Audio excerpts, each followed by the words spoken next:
It's finally spring.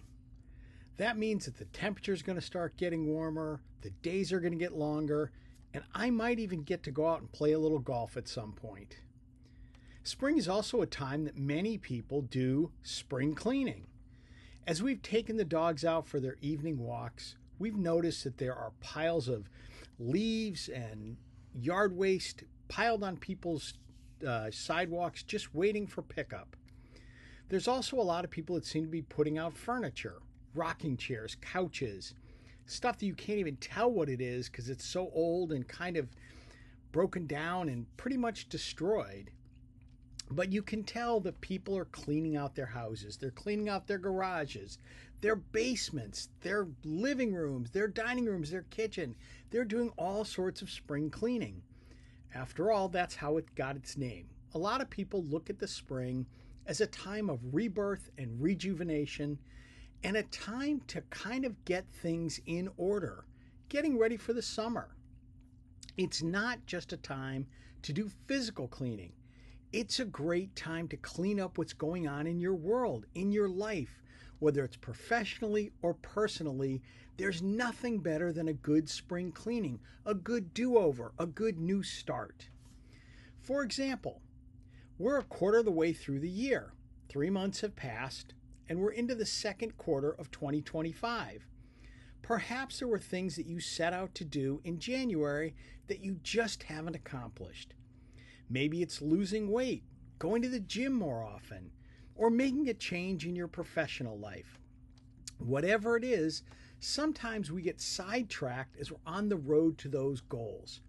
Spring is a great time to hit the reset button. So regardless of where you are in your life and whether or not you've completed or you're well on your way to some of those New Year's resolutions that you made, spring is a great time to do a reset, a restart, or try something completely new. Spring is a wonderful time to get rid of some of the old baggage. And there are things that you can try that make this a little bit easier. First of all, don't set a goal that's just going to be too big. Oftentimes people talk about you can't eat an elephant in one bite, meaning if you put this giant task out there and you try and take on the entire task all at once, you will fail. An elephant is just too darn big to eat in one bite. I know it's not a great analogy, but again, you have to take small bites. In other words, take those giant tasks or that big audacious goal and break it down into smaller goals. Try and just accomplish a few things every single day or every single week. Again, maybe you're trying to lose weight. You put it all on over a period of time, it's not going to come off in a week. So look for small victories. A lot of people, when they talk about dieting, will say, oh, I can't have this or I can't have that. Unfortunately, that is one of the problems with diets and one of the things that leads to failure. When you begin to feel deprived, you lose faith in what you're doing and you lose the excitement of those little goals. So set small goals for yourself.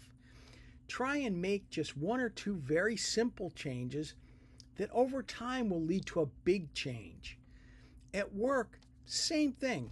Try and make just little changes in order to accomplish a bigger goal.